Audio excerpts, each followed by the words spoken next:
कृष्णाष्टकं वसुदेवसुतं देवं कंसचाणूरमर्दनं देवकी परमानन्दं कृष्णं वन्दे जगद्गुरुम्।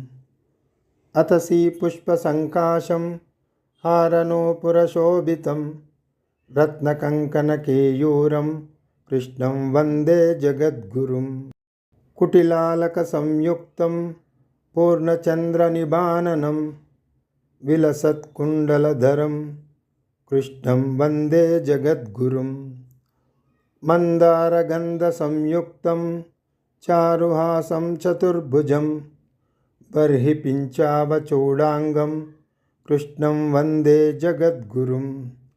उत्फुल्लपद्मपत्राक्षं नीलजीमूतसन्निभं यादवानां शिरोरत्नं कृष्णं वन्दे जगद्गुरुम्।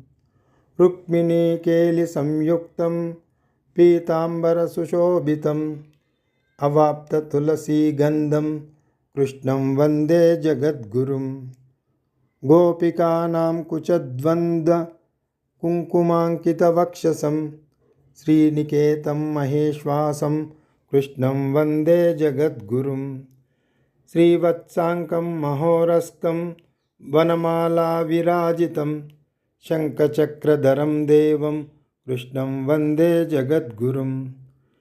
कृष्णाष्टकमिदं पुण्यं प्रातरुत्थाय यः पठेत् कोटिजन्म कृतं पापं स्मरणेन विनश्यति।